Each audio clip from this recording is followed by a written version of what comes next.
Hey guys, it's Web. Today we are going to be making bias tape. Some people wonder, what is bias tape? Bias tape is an actual same material that you're using for all your craft projects, sewing projects, quilts, blankets, things of that nature. You can either buy them in the packages at your local craft stores, fabric stores, or you can buy a handy dandy, this one is a Clover, bias tape maker. This product is pretty awesome. I just cut 2-inch strips on the bias fold of my fabric, ripped them down to 2 inches. That's what makes it so givey and more elastic in there, because it's not in the woven fabric, it's actually on the bias. Hence, it's easy to conform around, necklines, corners, curves, things of that nature. And it's to actually make something look more professional that is homemade.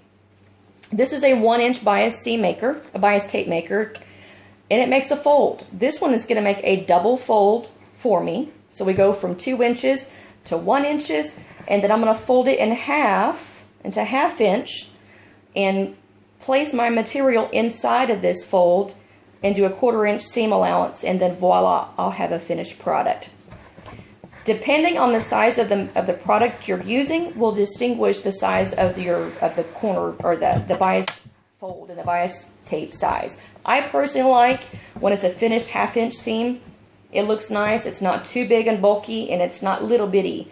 It just depends on what you're going to be making with your project.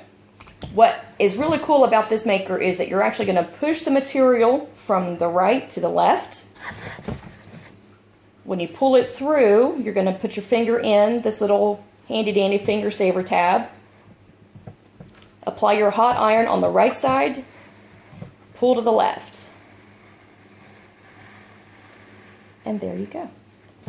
Ta-da! Bias tape! A great shout out to Dana with Homemade Every Day, because this is her awesome quick tip. This is not some fancy schmancy thing. This is actually sewing 101. So go figure, right? The things that we would think would be easiest usually tend to be really the easiest, the most common sense manufactured items, but we just tend to forget what we're doing. I think this is the easiest thing I've ever made, to be quite honest. If you don't have a bias tape maker, that's okay. Let me pull this one out. This is the easy part. If you don't have a bias tape maker, 2 inches, you're going to fold it in half. Guess what? That makes 1 inch. When you make a 1-inch seam, you're going to press that fold in to set the fold, not the seam, the fold. Take another corner of it, fold it in half again. Guess what? That makes a 1/4 inch, right? Nice. Actually, it makes a 1/2 inch, not a 1/4 inch. I'll get all this right. Don't worry, Web's got it all under control. Do another 1/2 inch on that side. Now we have a 1-inch piece.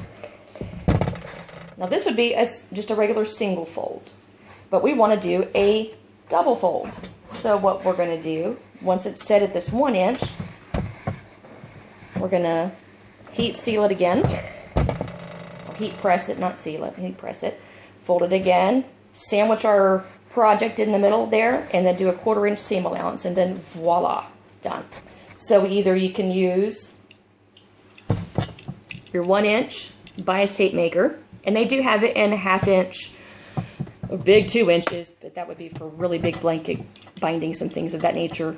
What I'm using it for is baby bibs, baby blankets, things for dresses, bloomer covers, things of that nature that'll come in really handy.